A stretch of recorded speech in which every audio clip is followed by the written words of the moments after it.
الكريم الرؤوف الرحيم. أما بعد، فأعوذ بالله من الشيطان الرجيم.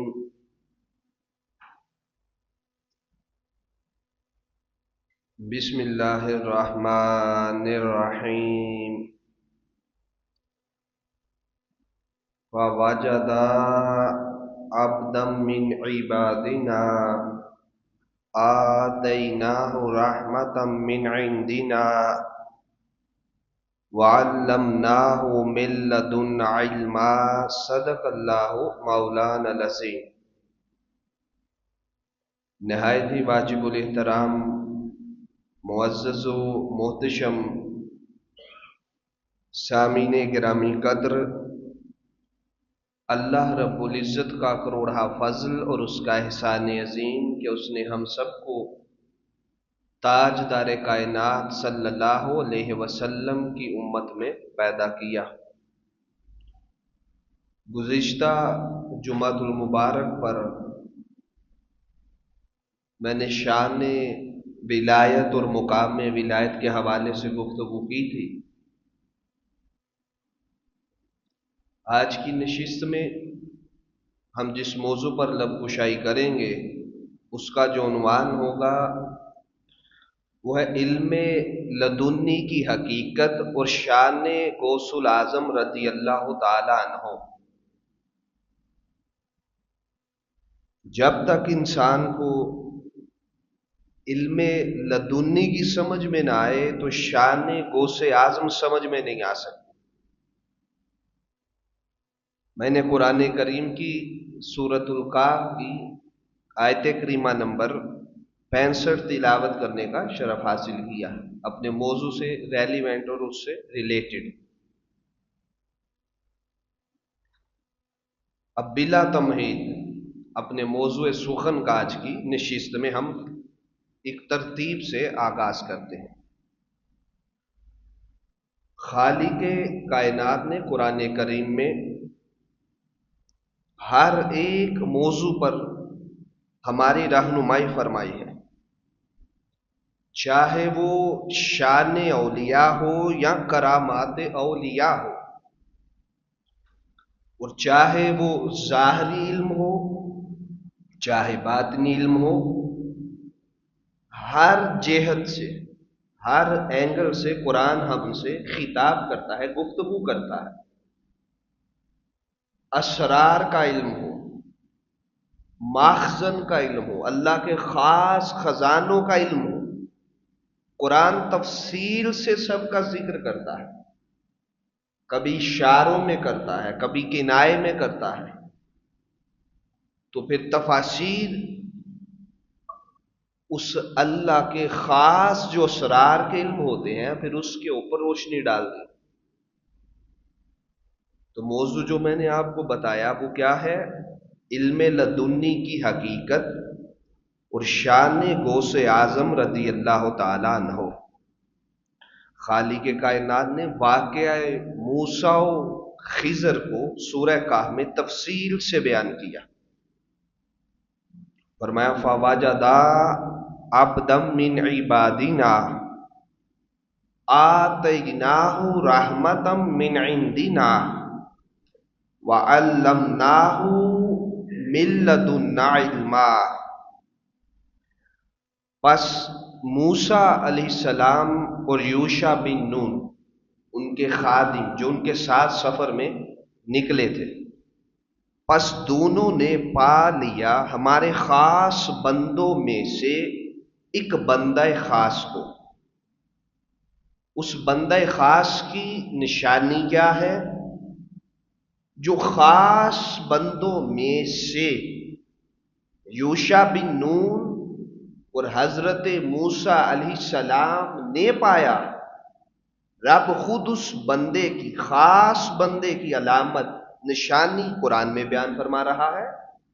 فرمایا وہ جو بندوں میں سے ایک خاص بندہ، عبد مقرب، کامل، فقیر، علم الاسرار اور اللہ کے خاص خزانوں کو جاننے والے کو پایا اس کی علامت یہ تھی آتیناہ رحمتم من عندنا، ہم نے اپنی خاص بارگاہ سے اس کو اپنی خاص رحمت سے نوازا ہوا تھا،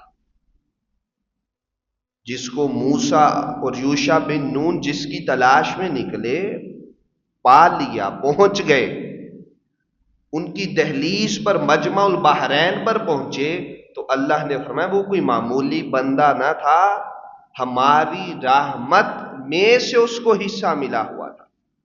پھر فرمایا صرف رحمت تک نہیں رکھا، ہم نے پھر اس بندے کو وَعَلَّمْنَاهُ مِن لَّدُنَّا عِلْمًا، اپنا خاص علم لدنی اس کے قلب کے اندر اس کا اجرا فرمایا ہوا تھا، وہ اللہ کی رحمت بھی سمیٹے ہوئے تھا، اور علم لدنی کا فیض بھی حضرت خضر علیہ السلام کو اللہ نے عطا کیا ہوا تھا۔ اب علم لدنی کیا ہے؟ رحمت کیا ہے؟ تو رحمت کل قرآن کا اگر مطالعہ کریں، رحمت سے مراد قرآن بھی ہے، رحمت سے مراد علم بھی ہے، رحمت سے مراد شریعت بھی ہے، اور رحمت کونین محمد مصطفیٰ کی ذات کو بنایا۔ کائنات میں جس جس پر رب کی رحمت برستی ہے وہ رحمت مصطفیٰ کے تو فعل برستی ہے، بجز مصطفیٰ کے کسی پر اللہ کی رحمت نہیں برستی۔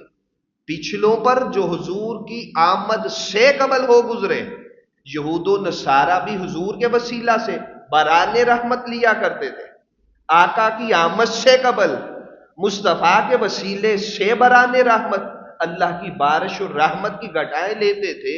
اگر وہ لیتے تھے تو حضرت خضر علیہ السلام کو بھی اللہ نے رحمت مصطفیٰ سے فیض یاب کیا ہوا تھا، وہ مصطفیٰ کی رحمت کے امی تھے، علم مصطفیٰ کے امی تھے، شریعت و طریقت و حقیقت و معرفت محمدی کے قدموں پر چلنے والے تھے۔ یہ شناخت ہے حضرت خضر علیہ السلام کی۔ ان کی اور بھی بڑی شناختیں ہیں، جہاں ساری شناختیں حق ہیں، سب سے چوٹی کی شناخت ہر دور کے ولی، گوس، کتب، ابدال، حتیٰ کہ انبیاء رسول السلام بھی اپنی قوموں میں اپنی شناخت محمد مصطفیٰ کے تو فعل کروایا کرتے تھے۔ تو کہاں خضر علیہ السلام، وہ بھی محمد مصطفیٰ کی رحمت کا فیض لیے ہوئے تھے صلی اللہ علیہ وسلم۔ اب اس سے آگے گزریں، وَعَلَّمْنَاهُ مِن لَّدُنَّا عِلْمًا، اللہ پاک نے خود قرآن میں سورہ الکہف کی آیت کریمہ نمبر 65 میں فرمایا کہ ہم نے خضر علیہ السلام کو اپنی بارگاہ سے خاص علم عطا کیا ہوا تھا، علم لدنی عطا کیا ہوا تھا۔ اب آئیں علم لدنی کیا ہے، اس کی تعریف کیا ہے؟ صوفیاء، اتقیاء، مفسرین اسی آیت کے ضمن میں قاضی ثناء اللہ پانی پتی علیہ رحمہ تفسیر مزری کے اندر، اور دیگر مفسرین نے، علامہ قرطبی علیہ رحمہ، علامہ بیضاوی نے تفسیر بیضاوی کے اندر، امام خازن نے تفسیر خازن کے اندر، اور دیگر مفسرین نے اس آیت کے تحت لکھا، ایک علم وہ ہے جو انسان مدرسہ سے، کسی مکتب سے، انسٹیٹیوٹ سے کسب کر کے لیتا ہے، محنت کرتا ہے، 8 سال لگاتا ہے، کسی جگہ پر بیٹھ کر اساتذہ کی زیر نگرانی ٹائم سپینڈ کرتا ہے، ایفرٹ لگاتا ہے، محنت کرتا ہے، یہ بھی ایک علم ہے۔ یہ انسان کا کسبی علم ہے، وہ محنت کے ذریعے حاصل کرتا ہے۔ یہ تو ہوگی کسبی علم کی مثال۔ اس طرح کے لاکھوں، ہزاروں، کروڑوں خطباء دنیا میں موجود ہیں جن کے پاس ڈگریز بھی ہیں، ظاہری علم بھی ہے، اور علم اتنا اللہ نے دیا ہوا ہے کہ عقل میں نہیں سماتا. یہ ظاہری علم کی بات کر رہا. سینکڑوں ہزاروں کتابیں لکھ دیتے ہیں، ایسی ایسی شخصیات گزر چکی ہیں اور ابھی تک ہیں جن کو ظاہر میں اتنا علم دیا ہوا ہے. بڑی توجہ سے بات سنیں. یہ ظاہری علم والے مصطفیٰ کی امت میں ہم ان کو نہیں ماپ سکتے، عقل پر نہیں پرکھ سکتے. یہ ہے کسبی علم، انسان کی محنت سے، شب و روز کتابیں کھنگالنے اور پڑھنے سے ہے. یہ بھی حق ہے، اس کا انکار نہیں. لیکن قربان جائیں، وَعَلَّمْنَاهُ مِن لَّدُنَّا عِلْمًا.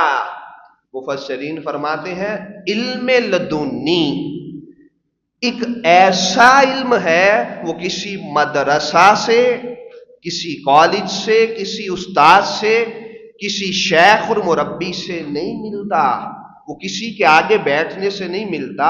یہ براہ راست اللہ اپنے وقت کے ولی کامل گوز قطب خضر علیہ السلام کے دل میں ڈال دیتا ہے. ڈائریکٹ رب جن کے دل میں اپنی بات اور اپنے محبوب کے عشق اور محبت کی بات ان کے قلب میں اپنے نور کے ذریعے داخل فرماتا ہے، ایسے علم کو علم لدنی کہا کرتے ہیں.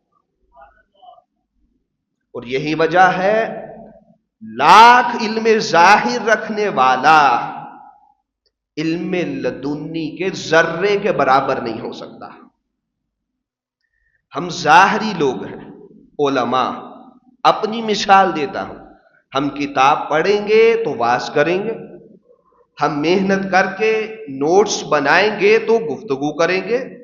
لیکن جس پر اللہ کا خاص کرم ہو جائے، جس پر اللہ کے علم المعارف جس کے سینے میں کھل جائے، جس کا سینہ علم کی گھٹن سے پاک ہو جائے، اور جس کو شرح صدر مل جائے، اور جس کے دل میں عشق الہی کا نور چل جائے، اللہ کی معرفت کا نور جس کے دل میں شراب ہو جائے، پھر وہ اللہ کے علم لدنی سے بولتا ہے، علم ظاہر سے نہیں بولتا ہے. اور اس کا علم لدنی علم ظاہر کے خلاف بھی نہیں ہوتا. ہاں، علم ظاہر کی وہاں پہ دروازے بند ہو جاتے ہیں، رسائی نہیں ہوتی. علم ظاہر وہاں پہ گھٹنے ٹیک دیتا ہے، اس سے آگے علم لدنی کا آغاز ہوتا ہے. اب مثال سمجھیں اس کی ذرا اور سادہ کریں. علم ظاہر کی، علم باطن کی، علم شریعت کی، علم طریقت کی، اور علم لدنیہ کی. ہم ہاتھ سے کوئی چیز پکڑے تو محسوس کرتے ہیں نرم ہے یا سخت ہے. آنکھ کسی چیز کو دیکھتی ہے، اچھے اور برے میں فرق کرتی ہے، کالے گورے میں فرق کرتی ہے. زبان چکھ کر ٹیسٹ بتاتی ہے، میٹھا ہے، کڑوا ہے، ترش ہے. یہ حسیات ہے، اللہ نے جسم میں رکھی ہوئی ہیں. یہ ظاہری جسم کا تقاضا ہے. ہاتھ پکڑ کے گرمی سردی بتائے گا، زبان پکڑ کے سرد گرم بتائے گی، آنکھیں معاشرے کا حسن بتائیں گی، خوبصورتی اور برائی میں آنکھ بھی فرق کرے گی. جہاں یہ حسیات کام کرتی ہیں، یہ صحیح بدن کی علامت ہوتی ہے. جس کو فالج ہو جائے اس بیچارے کو کیا پتا چلتا ہے. اسی طرح علم باطن کا ربط بھی روح کی سلامتی سے ہوتا ہے.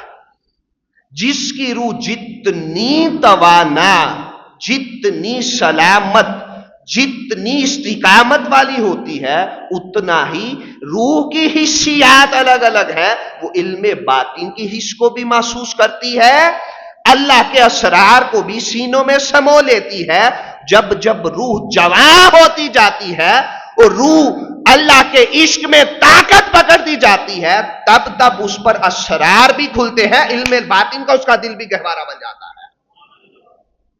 اور روح کی طاقت کی بات ہے، روح کی استقامت کی بات ہے، روح کی غذا کی بات ہے. جتنا کوئی روح کو پالتا جاتا ہے، روح کو طاقتور اور توانا کرتا چلا جاتا ہے، وہ اپنے وقت کا خضر بھی ہو جاتا ہے، اور خضر علیہ السلام سے براہ راست اللہ اس کو فیض بھی دیتا ہے۔ تو علم لدنی کی تعریف کیا ہے؟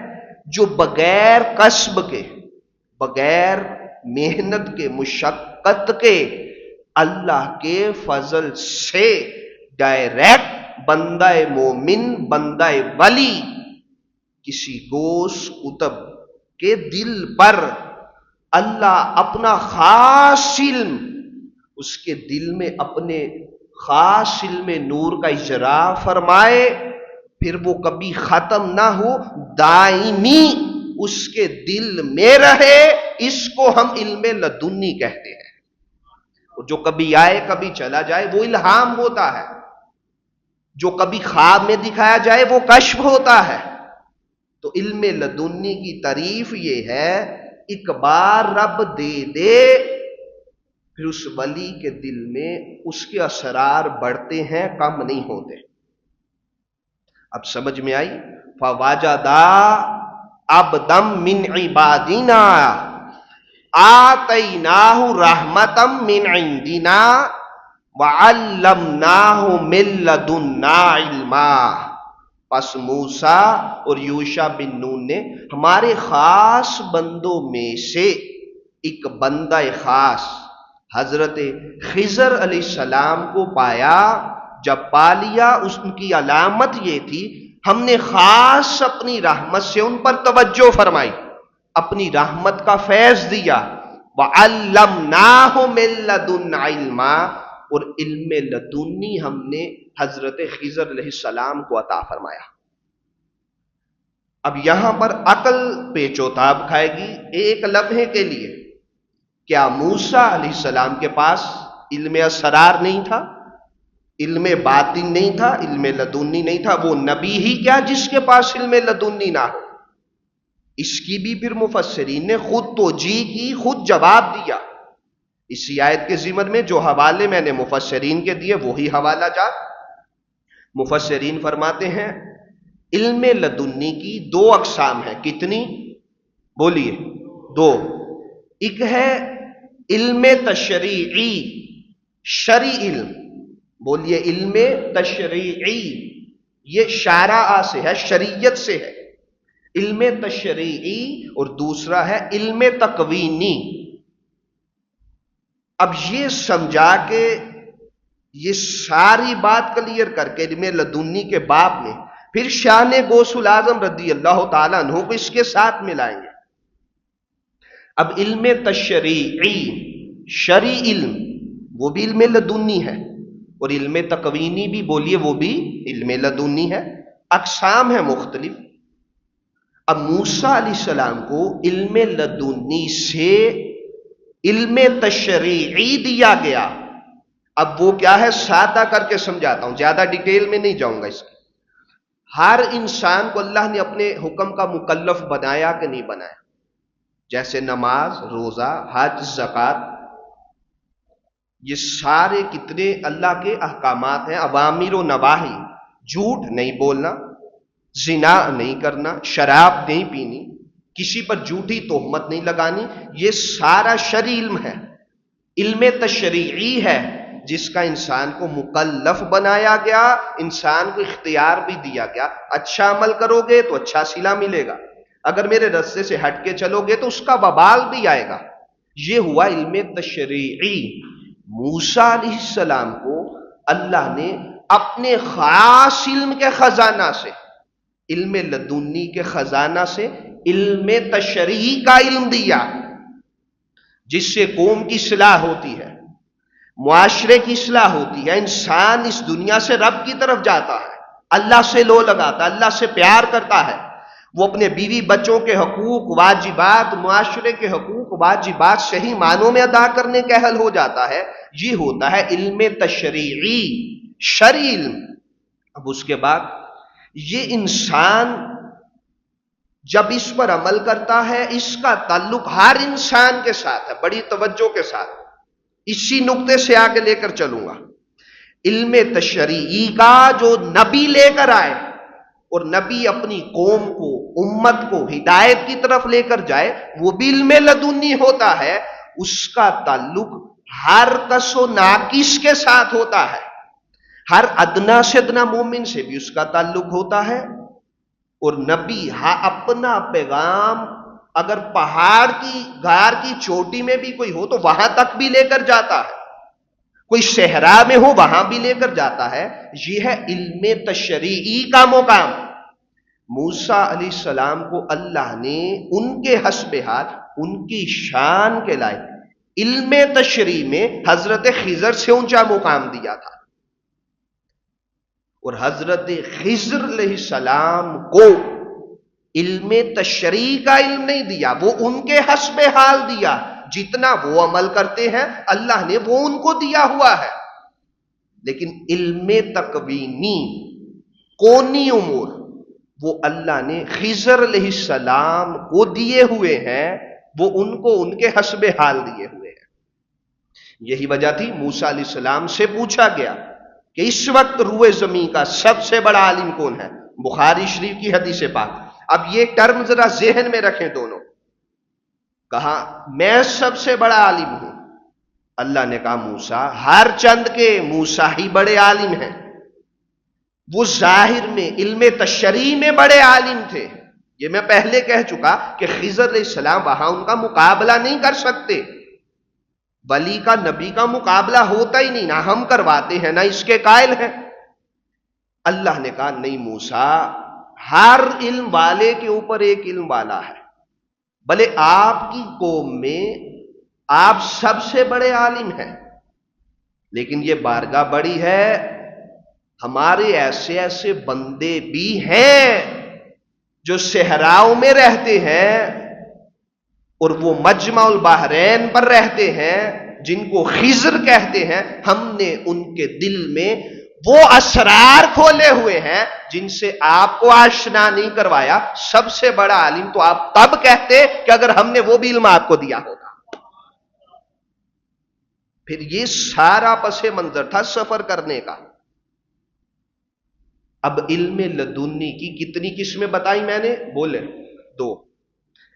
اب دوست مکرم علم تکوینی کیا ہے؟ آج اس کو سمجھا کے پھر شان غوث اعظم کی طرف چلتے ہیں۔ اب خضر علیہ السلام کو علم تکوینی دیا، بولیے سارے کیا دیا؟ علم تکوینی۔ یہ ہے کونی امور، کون سے؟ اب توجہ دیں سارے، جو صوفیاء کی تعلیمات شان سمجھ میں نہیں آتی وہ اس نقطے کی عکاسی کرتے ہوئے آج حقیر کوشش کروں گا کہ وہ سمجھا سکوں۔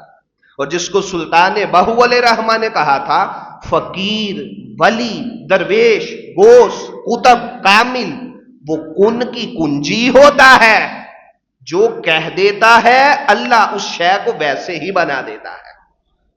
وہ ایسے ہی نہیں کہا، وہ از خود نہیں کہا، وہ معارف کا علم سینوں میں سمو کر فقراء بات کرتے ہیں، وہ اللہ کی معرفت کے جام پی کر، عشق الہی میں مست ہو کر اور ہوش میں رہ کر، اپنے حواس سلامت رکھ کر، سلطان بہو علیہ رحمہ نے کہا تھا کہ کن کی چابی اللہ فقیر کو دے دیتا ہے، اس سے اللہ چھوٹا نہیں ہو جاتا معاذ اللہ۔ وہ کہتا ہے کہ میری شان یہ ہے قل اللہم مالک الملک تؤتی الملک من تشاء، او کما قال، اللہ تو وہی ہے عزت والا، شان والا، کہ جب کسی کو وہ اپنی شان سے کوئی شے نوازتا ہے، یہ ساری کائنات اس کی ملک ہے، رب جس کو چاہے اس کائنات کا مالک بناتا بھی ہے۔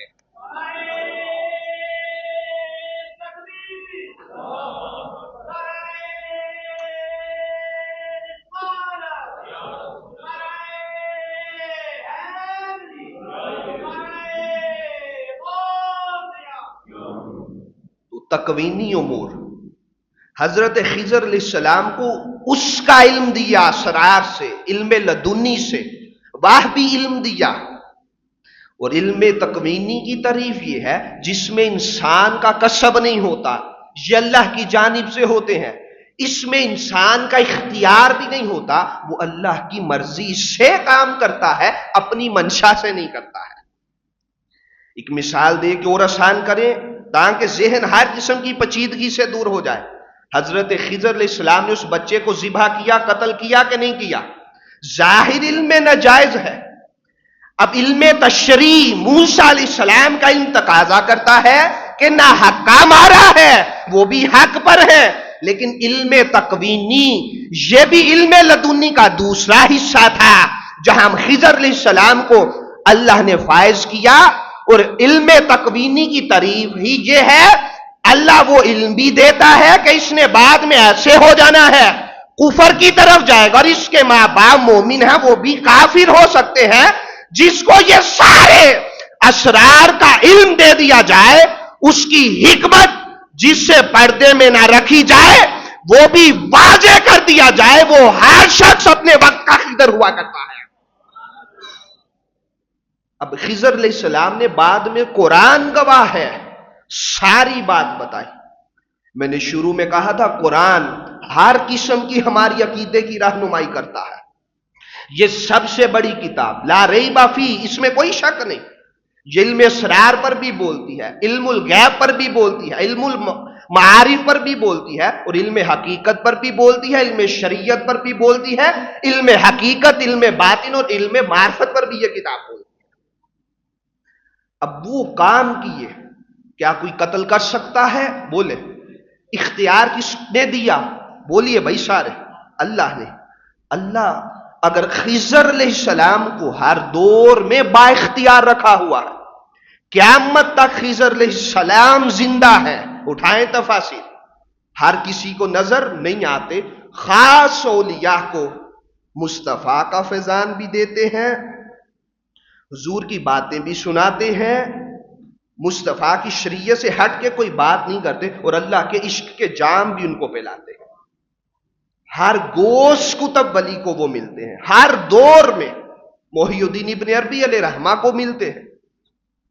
ابھی آگے چل کے اس کی اور تفصیل کرتا ہوں، اگر وقت کے دامن میں گنجائش ہوئی حضور گوس پاک رضی اللہ تعالیٰ عنہ سے جوڑ کے یہ بات آگے بیان کروں. بس بات یہ سمجھانا چاہتا ہوں، اللہ نے اتنا با اختیار کیا کہ ایک نفس کو بھی مار دیا. کیا کوئی انسان یہ کام کر سکتا ہے؟ عقل میں آتا ہے؟ بولو بھائی. قرآن کہتا ہے جس نے کسی کا ناحق قتل کیا اس نے ساری انسانیت کا قتل کیا. یہ قاعدہ تیرے میرے لیے ہے، اللہ کے ولی خضر علیہ السلام کے لیے یہ قاعدہ نہیں. اللہ نے ان کو اختیار دیا ہوا ہے، تو ثابت ہوا جس کو اللہ اختیار دے وہ ہمارے جیسا نہ رہا، ہمارے قواعد اور قوانین کا وہ پابند نہیں رہتا. ہر کسی کو اپنے جیسا سمجھ لینا، یہی تو سب سے بڑی ہٹ درمی اور جہالت ہوا کرتی ہے. اب دوستان مکرم، علم تکوینی کی تعریف کر کے میں اس سے آگے لے کر چلتا ہوں. قدرتی آفات، اللہ کی بارشیں، انعامات، طوفانی زلزلے، قحط سالی، زمین کو خشک کرنا، زمین کو اچھا کر دینا، موت و حیات، مرض، صحت، حادثات وغیرہ، یہ سارے تکوینی امور ہیں. بولیے کیا ہے؟ بولیے بھائی. تکوینی امور. اب سمجھ میں آئی؟ یہ ہے کن کی حقیقت. اللہ جب کسی شے کا ارادہ فرماتا ہے کیا کہتا ہے؟ انما امرہ اذا اراد شیئا ان یقول لہ کن فیکون. جس شے کا ارادہ کرتا ہے اس کو کہتا ہے ہو جا، وہ ہو جاتی ہے. یہ اللہ کا امر ہے، یہ اللہ کی شان ہے. تو اللہ کی شان تو اس سے بھی برابر ہے، اس کو کن کہنے کی بھی حاجت نہیں. یہ ہمارا عقیدہ ہے، یہ ہمارے سمجھانے کے لیے اس نے بات کی. وہ کن نہ بھی کہے تب بھی شے وجود میں آ سکتی ہے، اس کو اس کی حاجت نہیں. تو گویا پتا چلا جہاں یہ اللہ کی شان ہے، تو کبھی عیسیٰ علیہ السلام مردوں کو زندہ کرتے ہیں اللہ کے اختیار سے. یہ ہے کونی امور، تکوینی امور. یہ بھی علم ہے، علم تکوین ہے. علم صرف قرآن حدیث سکھانا نہیں، نماز روزہ حج زکوٰۃ بتانا علم نہیں، یہ تو ہماری حد تک ہے. اگر اس سے آگے آؤ گے، اللہ نے انبیاء کو اور حضرت خضر علیہ السلام کو بالخصوص، سب انبیاء اور خضر علیہ السلام کو علم تکوین کا علم بھی عطا کیا ہوا ہے، جس میں وہ زندہ بھی کر دیتے ہیں، مار بھی دیتے ہیں، مردہ بھی کر دیتے ہیں، صحت بھی دے دیتے ہیں، کشتی کو بھی توڑ کے سوراخ بھی کر لیتے ہیں۔ اب اسی پہ اکتفا کروں گا، پھر اللہ نے چاہا تو اس سے آگے کبھی گفتگو کروں گا۔ اس نقطہ پہ یہیں پہ فل سٹاپ لگاتے ہیں۔ علم لدنی کی حقیقت اور شان غوث الاعظم رضی اللہ تعالیٰ عنہ، یہ آج کی ہماری گفتگو تھی۔ حضور غوث اعظم شیخ عبد القادر جیلانی رضی اللہ تعالیٰ عنہ، ان کو بھی اللہ نے علم تکوینی سے، علم لدنی سے حصہ دیا ہوا تھا۔ اب بات کو سمجھے، ساری گفتگو میری یہاں تک لا کر سنانا مقصد ہی یہ تھا۔ اب ایک قصیدہ غوثیہ کا شعر ہے، آج وہاں سے گفتگو کا آغاز کرتے ہیں۔ حضور غوث اعظم شیخ عبد القادر جیلانی رضی اللہ تعالیٰ عنہ، محبوب سبحانی، شہباز لامکانی، قدس سرہ العزیز، اولیاء کے سرخیل، اور جس کی گردن پر حضور غوث اعظم کا قدم لگتا ہے، اللہ آج بھی اس کو ولی بنا دیتا، اور قیامت تک جس کی گردن پر مہر غوث اعظم ہوگی وہی اپنے وقت کا غوث اور ولی ہوگا۔ آپ فرماتے ہیں درست العلم حتی صرت قطبا، میں نے اتنا علم پڑھا۔ یہ کون کہتے ہیں؟ شیخ عبد القادر جیلانی رضی اللہ تعالیٰ عنہ۔ آپ فرماتے ہیں میں نے اتنا علم پڑھا، اتنا علم پڑھا، اتنا علم پڑھا کہ اللہ نے مجھے درجہ قطبیت پر فائز کر دیا۔ اور بڑی خاص بات، بعض لوگ کہتے ہیں یہ قطب، غوث، ولی، ابدال، نوجبا، نوکبا، اوتاد، یہ ٹرمز تو صوفیاء کی بنائی ہوئی ہیں، اس کا اسلام سے کوئی تعلق نہیں۔ 30 احادیث ایسی ہیں جس میں لفظ ابدال کا ذکر ہے۔ اس پہ میں نے ایک گفتگو کی تھی رجال الغیب کے موضوع پر، داتا گنج بخش علی حجویری علیہ رحمہ کے اس کے موقع پر، وہ میں نے تفصیل وہاں پہ دی۔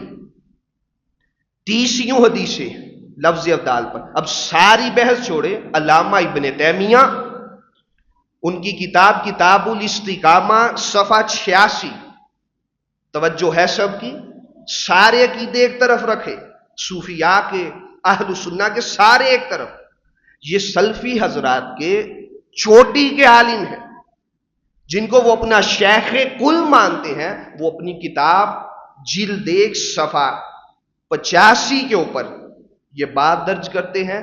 جب امام ابو القاسم القشیری کا ذکر کرتے ہیں تو کہتے ہیں قال الشیخ ابو القاسم القشیری، داتا صاحب کا ذکر کریں، جس ہستی کا ذکر کریں، الشیخ کہہ کے ان کا نام لیتے ہیں، قربان جائیں۔ ابن تیمیہ جیسا شخص بھی، وہ جب حضور غوث اعظم شیخ عبد القادر جیلانی رضی اللہ تعالیٰ عنہ کا نام اپنی کتاب میں لکھتا ہے تو اس نے لکھا ہے سالہ قطب العارفین ابا محمد القادر الشیخ عبد القادر الجیلی رضی اللہ تعالیٰ عنہ، وہ شخص بھی حضور غوث اعظم کو شیخ کہہ کے لقب نہیں دیتا، اس نے کہا قطب العارفین، تمام عارفین کے قطب، مدار، ولایت کا مدار حضور غوث اعظم کی ذات کے اوپر ہے۔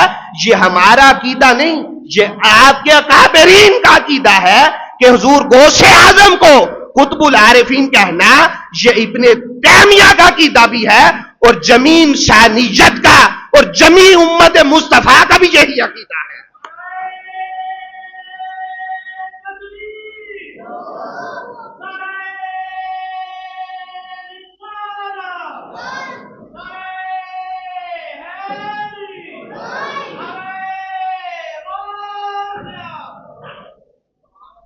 ابن تیمیہ صاحب نے بھی کہا، سوال کیا گیا قطب العارفین الشیخ عبد القادر جیلانی رضی اللہ تعالیٰ عنہ، تو قطب ماننا یہ تو ابن تیمیہ کا عقیدہ ہے، ہم سے نہ اس مسئلے میں جھگڑو، اپنے اکابرین سے پوچھو، وہ حضور غوث اعظم شیخ عبد القادر جیلانی کو قطب العارفین تسلیم کر رہے ہیں۔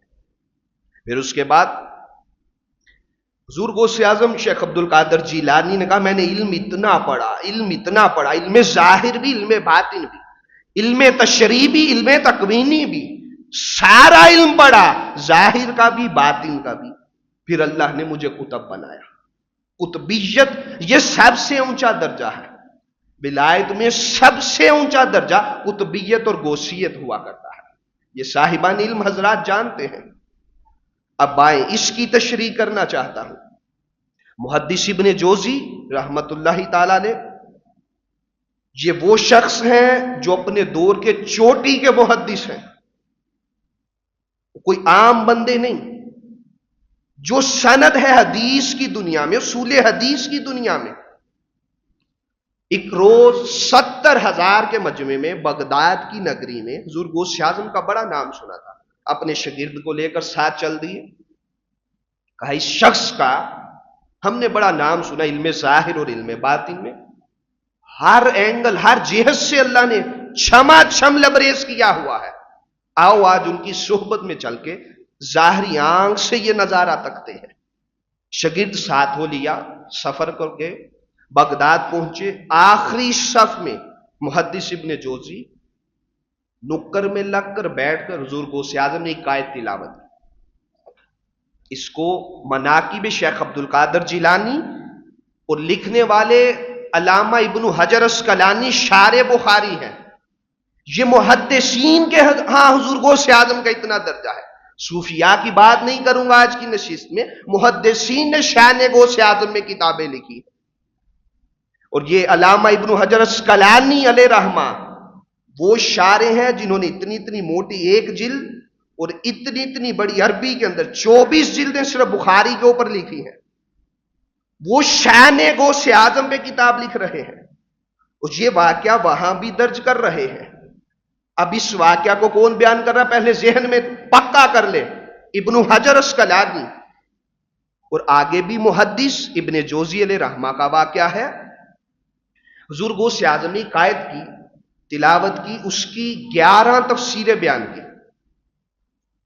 جو شاگرد محدث ابن جوزی کے ساتھ آیا تھا، پہلی سے لے کے 11 تفاسیر تک برابر محدث ابن جوزی سے پوچھتا رہا آپ کو یہ تفسیر معلوم ہے؟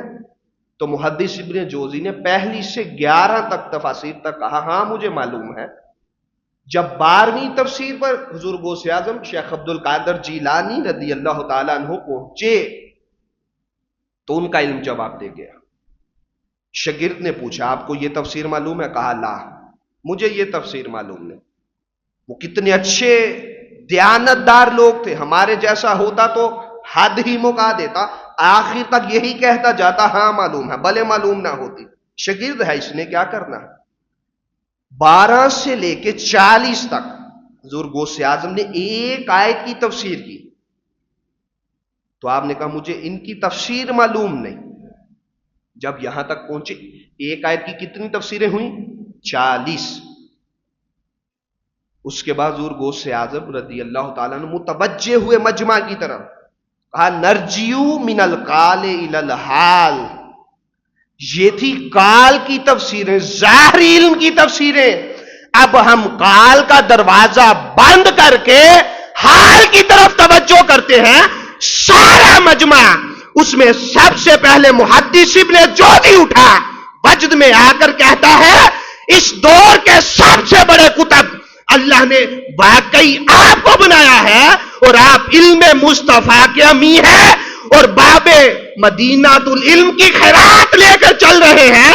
علی شیر خدا نے آپ کو خواب میں آ کر ولایت بھی دی ہے، اور اپنے علم کا فیض، علم مصطفیٰ کا فیض بھی دیا ہے۔ محدث ابن جوزی وجد کرتا جاتا ہے اور کہتا ہے جس کے ظاہری علم کے آگے ہمارے گھٹنے ٹک گئے ہیں، اس کے باطنی علم کا ہم کہاں سے اندازہ لگا سکتے ہیں؟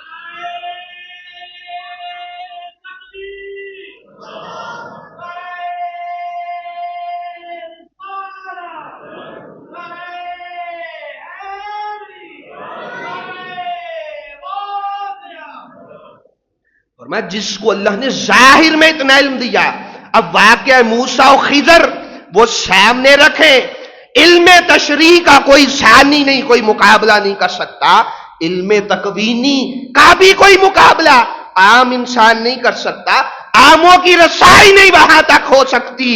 دوستان مکرم، یہ ہے شان اولیاء اور عظمت ولایت امت محمدیہ صلی اللہ علیہ وسلم، اتنا علم دیا کہ ظاہری علم میں کوئی ثانی معنی پیدا نہیں کیا تو باطنی علم کا شیخ عبد القادر جیلانی کی کیا عالم ہوگا. پھر یہی وجہ ہے امام یافعی الشافعی یہ وہ امام ہے جو امام شافعی کے شاگرد ہیں، اور سعودی عرب میں ان کا طوطی بولتا ہے، سکہ چلتا ہے. جنہوں نے امام یافی وہ امام ہے، ابن حجر اسقلانی نے ان کی کتابوں پر شرح لکھی ہے. یہ محدثین ہیں، عام لوگ نہیں. ابھی صوفیاء، ابھی باطن والی ہستیوں کی بات نہیں کر رہا. ظاہری علم میں جو زمانے میں اپنا ثانی نہیں رکھتے تھے وہ حضور غوث اعظم کو کتنا مقدس جانتے تھے. امام یافی فرماتے ہیں اپنی کتاب میرات الجنان کے اندر، آپ فرماتے ہیں غوث الورا شان غوث اعظم میں شعر لکھنا یہ صوفیاء کا وتیرہ بعد میں ہے، محدثین کا وتیرہ پہلے ہے.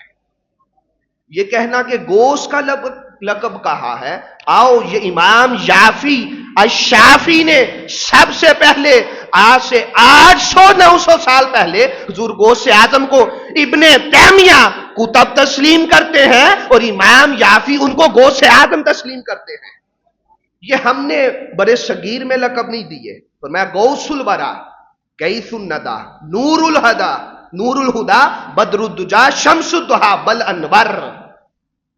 یہ غوث اعظم کا لقب دیا. اور حافظ ابن کثیر علیہ رحمہ نے جلد 12 تاریخ ابن کثیر کے اندر لکھتے ہیں جتنے حضور غوث اعظم سے پہلے ولی ہو چکے سابقہ انبیاء کی امم سے آخری بات، اور جتنے قیامت تک آئیں گے، آپ فرماتے ہیں میری نگاہ میں جو رتبہ شیخ عبد القادر جیلانی کو نصیب ہوا ہے قدم مصطفیٰ پر چلنے سے، وہ قیامت تک کسی اور کو نصیب نہیں ہو سکتا ہے. اور آپ نے فرمایا سب سے کثرت سے تواتر جو کرامات ثابت ہیں وہ حضور غوث اعظم شیخ عبد القادر جیلانی کی ثابت ہے. دوستان مکرم، انشاءاللہ اسی سے آگے میں یہ گفتگو چلاؤں گا علم تکوینی کی حقیقت کیا ہے اور علم ولایت کیا ہے. انشاءاللہ یہیں سے یہ موضوع آگے چلے گا. نگاہ ولی میں وہ تاثیر دیکھی، بدلتی ہزاروں لاکھوں کروڑوں کی زندگی دیکھی. یہ صرف ہزار ایک لفظ ہے، بدلتی ہزاروں کی نہیں، لاکھوں کروڑوں اربوں لوگ فیض پاتے ہیں. اور یہی وجہ حضور غوث اعظم کا درست العلم حتی صرت کتبہ، علم دوستی رکھو، علم سے پیار کرو، شریعت سے پیار کرو. یہی غوث اعظم کے فرمان کا تقاضا ہے. میں نے علم اتنا پڑھا کہ اللہ نے مجھے اپنے وقت کا سب سے بڑا کتب بنا دیا. انشاءاللہ اسی شعر کی وضاحت اگلے جمعہ یہیں سے کروں گا. وما علینا الا البلاغ المبین.